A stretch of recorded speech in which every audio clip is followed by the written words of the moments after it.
Welcome to the arena. My name is Greg Sindelar, and today here at Texas Policy Summit, we're really glad to be joined by the wonderful chairman, Cody Harris, my fellow Aggie. Thanks for joining us, sir. Thanks, Greg, and gig 'em. Yeah, Glad to be gig 'em, here. that's right. We'll try not to talk about A&M the entire time. Okay, Maybe, all right. maybe just a Try to little limit bit. it a little But, bit. you know, if you want to work in, like, your thoughts on football team or what's Yep. going to happen on, since we're on the TU campus, what's going to happen on November 30th, feel free. We'll get we'll get to that.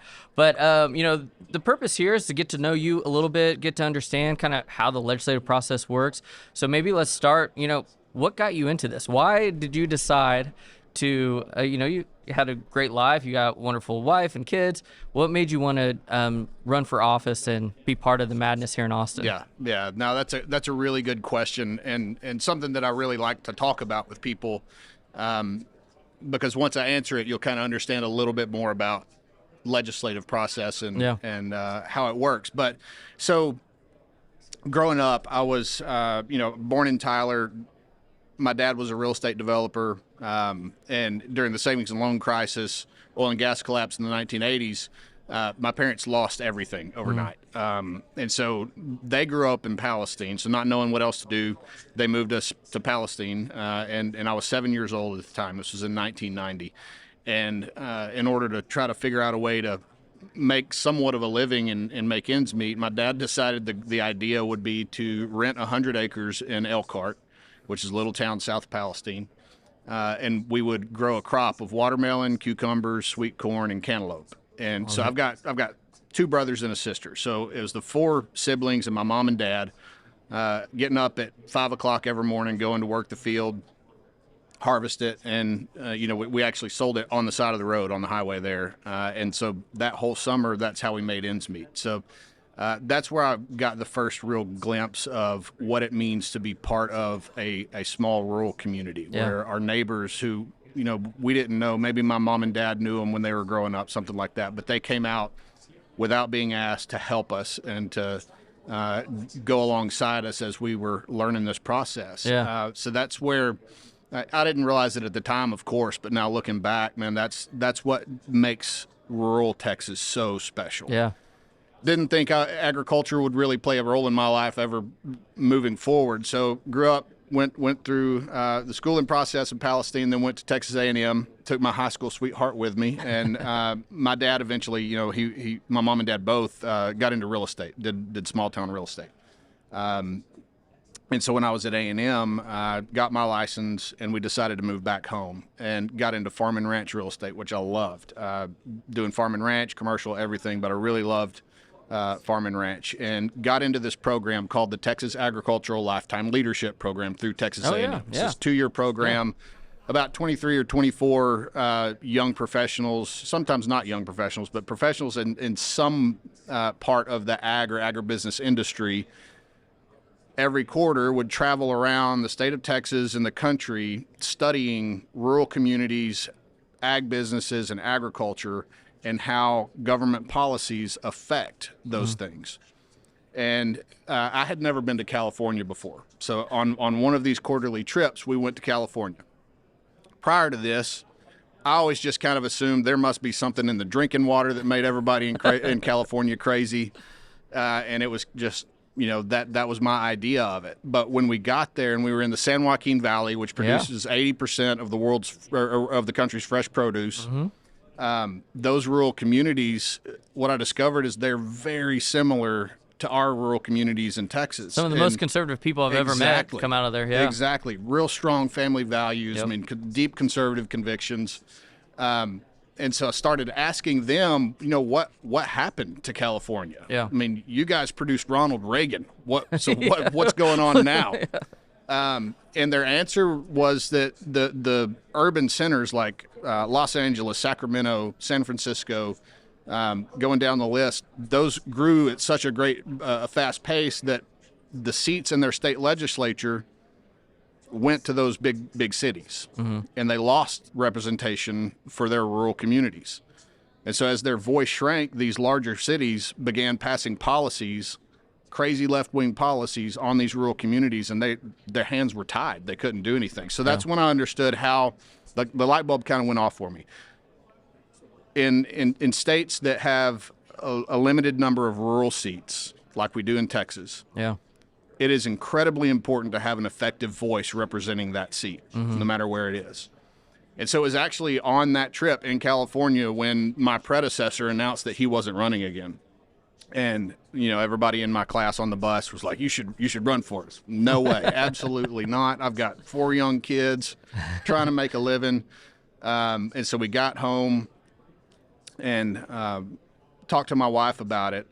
People locally started calling saying you should consider this. And, we literally took an entire week of praying and fasting and seeking advice from other people that we trusted, and thought, what, if what I learned here through this program, if I really believe it, then I've got to throw my hat in the ring. I can't sit by and allow a seat, one of our rare rural seats, to go without effective representation. So that was my perspective. That's why I decided to run and get into this crazy job.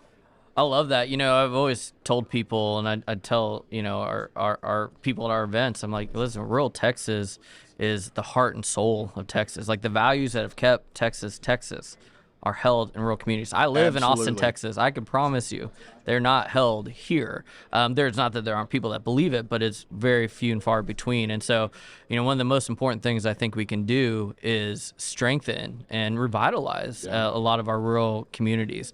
And so maybe hanging on that thread for a second, what are some of the things that you think would be really helpful for the legislature, for organizations like TPF to be looking at to ensure that our rural communities don't die out and we don't turn into California? It really comes down to infrastructure at the end of the day, making sure that those rural communities, my 3 boys are standing off to the side right here, and so soon they're going to have the decision to make whether they want to go to college and come back home or go to college and move off somewhere else. Yeah. And so if they don't have the same opportunities in rural areas that they do in those bigger cities, it's going to be a lot harder. So we've got to have the jobs. Yep. In those rural areas, and it comes down to the basics of broadband access, and water, roads. I mean, the basics really is what it comes down to. Yeah, and also, I think on the workforce development, I was out in the Panhandle, I was in a lot of small towns out there, and that was the thing I kept hearing over and over again, because it's just a little bit of a chicken and the egg, but they're like, we don't have the workforce for the jobs we do have, and then we can't grow it because we're not, continuing to do that. And so I think, and I know you've been interested in this, and many of our legislative leaders are interested in how do we continue to improve our workforce development. And I think a lot of that is through education as well, and what we're trying to do in the legislature through school choice and improving our public schools and giving those kids that maybe don't go to college, the education to go in and start making a living, or a good living. Well, and I was talking to the superintendent in Lamesa, Texas, and that's what we probably spent 20 minutes just talking about that, about, this could be helpful on the CTE side of things for y'all. And he's like, man, he goes, I have so many kids that would do it. And so I think we're starting to understand, and I always tell people, I was like, the way we're educating kids now, who knows what it'll be like in 20 years. But what we do know is that we're not preparing all of our kids for success. Yeah. And when you talk about CTE, I mean, floral design ain't the answer, right? Those kids aren't going to go make a living learning floral design. You need some of them. You still need maybe as many as we're churning out, right? That's right. But, the average age of a plumber is like 58, 59 years old. Electricians, in Paducah, Texas, the county judge there told me, he goes, our nearest plumber is 60 miles away. He goes, if we had one in town, maybe even up to 3. He goes, keep them busy 24 hours a day, 7 days a week, right? And that's in a town of 1,500 people, right? Yeah. So it shows you that we just got to figure out how to match those opportunities there. But speaking, you talked a little bit about infrastructure, so I want to continue kind of on that theme. Obviously, water is a big deal to the state. The issues with water are very different in East Texas than they are maybe out in West Texas. I'd love for you to talk a little bit about that, and then maybe even dive into, something that people don't always think about necessarily as infrastructure, but the grid is infrastructure, Sure. right? And how do we ensure that our grid is continues to be reliable and affordable, right? Yep. And I know one of the things you're also very interested in is nuclear, and especially like the SMRs and things Yep. like that. So I'd love for you to maybe talk a little bit more about that. Yeah, absolutely. So let's start with water. Probably one of the least sexy policy areas to talk about is water, but at the same time, one of the most important. I really, really do believe that, especially for the state of Texas. When we've got, I don't know what the new number is it 1,200 people a day? 1,100, something. I can't keep up with it. It's a lot. Moving here every day. Yeah. They're not bringing pipes with them. They're not bringing water with them. And so we've got to plan for that and plan effectively to make sure that that we're going to have the water resources that we need in the future, not just today.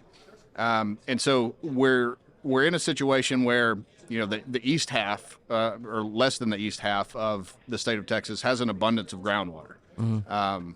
The rest of the state, not so much. But what we do have an abundance of all across the state is brackish groundwater, salty groundwater that right now we don't have the technology at an economically feasible point to where we can transform that brackish groundwater into drinkable groundwater. So that we've got to figure out the key to solve that problem. If we do, we solve our water issues for generations to come.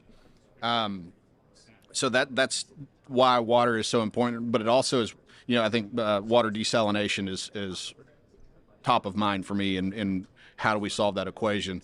That also brings in SMR, small modular reactors, particularly the ones that operate at a very high temperature. They're very, very, very safe. They're not it's not Chernobyl. It's not anything like that. But a natural byproduct of some of these SMR designs is water desalination, because they can use brackish groundwater and they boil off to produce clean water. But that also ties into grid security, because that right there is sustainable, reliable, clean energy that lasts for a very long time and isn't affected by weather patterns or anything like that. And for grid security, reliability is really key, right? That's what everybody expects, is when they need energy to be able to flip that switch on and the lights come on, or the heater or whatever, the air conditioner in the summer. And so I think we have done a huge disservice to the state of Texas by subsidizing wind and solar and other generation mechanisms to the point where we've forced out reliable coal generation. I've got plants in my district that have been forcibly shut down by the federal government. They still had years of life left on them. And now we've got windmills popping up, and these wind generators and solar producers are selling electricity onto the market at negative prices. That doesn't make any sense at all. Not in a free market capitalist nation, for sure. I mean, we're playing favorites. And we shouldn't be doing that. When you have the 1,200 or so people coming a day, and then when that just continues to increase the load on our grid, and these wind turbines or these solar panels, they're not always showing up when we need them, right? That's right. Yeah. I mean, I don't have anything against wind or solar as an idea, as a tool, but if they can't make it on their own in the free market, then especially after the long test run that we've given them, it might be time to cut that cord and figure something else out. Yeah, because what you end up doing is you're distorting the market. And that's right, absolutely. Creating all kinds of perverse incentives. That's really good. Well, and kind of, going back into another policy issue that you're a real leader on, we've talked a lot at this conference about, China's influence, not just in our state and in our country, but around the world, right? Like we see them, really building a lot of infrastructure and getting their tentacles into Mexico, and what that means for Texas. We've already seen that a lot in South America and Africa, but we also notice that China and other foreign adversaries are buying up a lot of agricultural land. And so you had a bill last session on that. I know there's a lot of talk about bringing something like that back. Where do you see that going, and how do you think that we can kind of balance this, right? Because it's difficult, right? Like, you want to be market oriented and not prohibit it, but we also got to protect our state. Right. We got to protect our country. Yeah, absolutely. That's why I think we solve it at things like we're doing right now at the Policy Summit, where we really dive in and try to figure out what the best policy solutions are. Because when we talk about this particular topic, there's 1,000 different ways to skin this cat. But we have to take into consideration the free market. We also have to take into consideration, the bundle of rights. And if you're here as a legal resident, how do we differentiate that? So, one version included all real estate, no matter what. You couldn't buy a house, couldn't lease property. I mean, all sorts of things. It was very, very restrictive. And I think that should be part of the discussion of how do we end up at the right answer for it. But I think it's first going after the issues that are the greatest threat. And to me, them owning agricultural land, our food and fiber, that to me stands the greatest threat. Or anything next to infrastructure, oil and gas production, anything like that where they could easily come in and do us a lot of damage. We need to make sure that's not possible anymore. And I think there's a lot of enthusiasm behind that. To make sure that gets done next session. I'm excited to continue to work with the Senate on figuring out how we address that issue in an effective way for the state of Texas. Yeah, I think you're right. And, we saw, like, what AT&T and others had their cell towers go down. You see, like, these sudden drops in infrastructure can be hard. Obviously, food security to the point of the bill on the agriculture is a huge deal. And if you don't control, you don't have access to that, and someone's able to shut that off, then it makes it very dire for our people very quickly. Yeah. I was actually talking to somebody yesterday about Topgolf, and so just this week, Topgolf just built their first location in China. Oh, interesting. Yeah, and it's finished, completed, and the CCP came and said, your sign isn't right, and you're actually zoned in correctly, so either you tear this thing down or we're going to tear it down for you. Oh, my goodness gracious. So, we could take the same approach that they take and be very heavy-handed in how we treat them, because, but I don't think we're really, that's not our goal. Our goal is to protect our people. Yeah. And with what they're doing in Mexico, what they're doing in the United States and Texas, and trying to buy this, we're naive if we think it's not for their own interests. Yeah. And so we've got to make sure that we keep that top of mind as we have this discussion and figure out what the best policy solution is. Yeah, I think you're 100% right. We're even looking at how do you maybe bring back pharmaceutical manufacturing and some of that stuff as well. Yeah, because it's a big vulnerability for our state and for our country. For sure. 100%. All right, so a few more questions, maybe respectful of your time, but kind of, taking a little bit of a step back and looking, now that you're a few sessions into your tenure in the House, the House and the Senate operate very differently. The House, you have 150 opinions about That's right. every single thing going on. It's a little bit and it's meant to be a lot more rough and tumble. What are some of the things that the average person, the average citizen, doesn't know about the House and the way that things operate that would help them as they are maybe advocating to their state rep for certain things? Man, we could spend a lot of time on this topic for sure. When you come into the legislature, when you first get elected, you think they're going to hand you a book that teaches you how to be a legislator. There's no secret manual or anything? That doesn't happen at all. And it's really like trying to take a drink out of a fire hydrant, open full blast, as you learn the process. The thing that I learned in my first session the most was that being a successful legislator is based on your ability to develop relationships. Not meaning that you agree or compromise on anything, but you develop relationships and you're a person of your word. Yep. Those two things will determine how successful you are. The next thing is, the vast majority of the issues, the bills that are filed, have nothing to do with left versus right. Yep. Absolutely nothing to do with it. It's naming a road or bridge after somebody in your district, or something dealing with infrastructure, all these things that it takes. And let's talk about property taxes. I mean, if we really want to do property tax reform constitutionally in the House and in the Senate, it takes a 2/3 vote. So in the House, that's 100 votes. Yeah. We've got 85 Republicans, something like that. Thereabouts, 60 some odd Democrats. And so to accomplish real reforms that have to be put into the state constitution, it takes 100 votes. So we have to figure out some ways to work together to accomplish those goals. And I'm confident that no matter what happens over the next few months going into next session, we will figure that out. Yeah. Because the country can't afford for the state of Texas to become like Washington, D.C. and not accomplish anything. Yeah. I mean, I would challenge anybody to point to the last time Washington, D.C. did anything from a conservative standpoint that we're proud of. From Congress, specifically from Congress, from through Congress, legislation being passed. Yeah. It's all controlled by the bureaucracies now. Yeah. Yeah, they've there. ceded all control, you're right, to the agencies, yeah. So I think we should do everything we can to avoid doing that in Texas while still being the conservative beacon of leadership that we are. And I'm proud to be part of that conversation as we move forward. Yeah, yeah.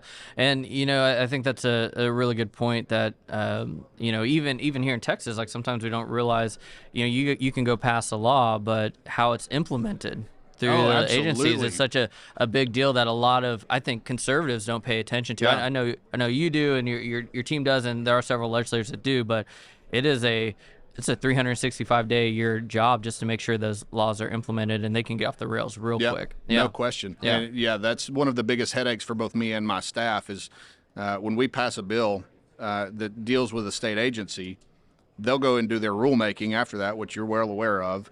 And sometimes it's 180 degrees from what you passed in that bill. Like, did you guys read the bill?